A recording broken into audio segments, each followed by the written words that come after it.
You can get selective hearing by choice. You can get it by beliefs. If you believe that your parent or somebody isn't going to say a good thing to you, they can actually say a good thing to you, and you've already blocked it out. You won't even hear it because by belief. You can have heart issues. Things that have happened to you that are pretty dramatic in your life can sometimes block hearing.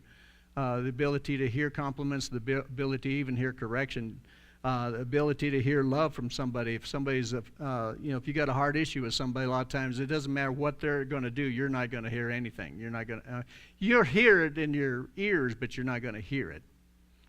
And then there's things of conformity. Be not conformed to this world. Listen, one of the things the world tries to do, the whole system is trying to get you to hear only the stuff they want you to hear.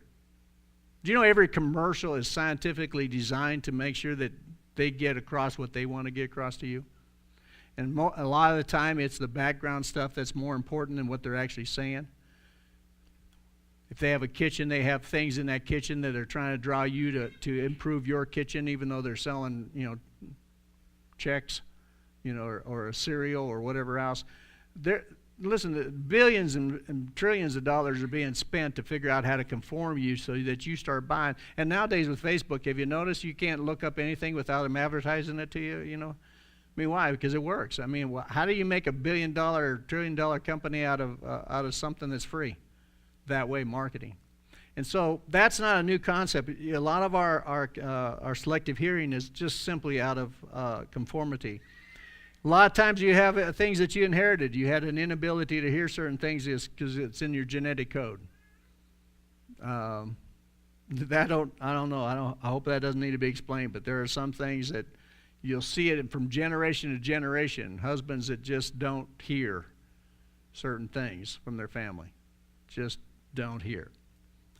And then there's different emotional impacts that you can have. Sometimes from pain you can't. Things, and by training, you can actually train yourself to block out hearing, to be selective, to block it out, and you can be trained to actually listen to what nobody else hears. I'm amazed at people that have, their sense of hearing so keen to hear, in mechanics. If you work around that, a lot of times those who are really good at it can hear a motor running and tell you what's wrong with it. They can hear the whine of a bearing going out. They can hear the valves being leaking, etc. So you can choose some of this. Some of it you can't choice. It's been pressed onto you of what you hear and you don't hear. And then there's this thought with our hearing. I'm just running through some of this, but you got to understand, when you hear something, one of the biggest decisions you got to make is, who are you hearing? Especially when you're trying to hear from God.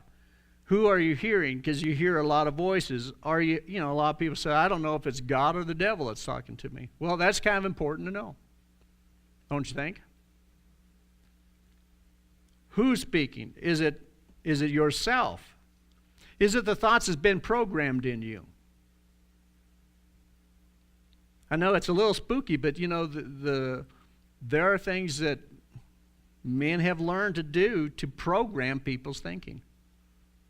They've learned how to put subliminal messages in commercials and songs and all kinds of stuff. And they've proven this out, that you can actually be listening to something and start having a craving for something because of what they put inside.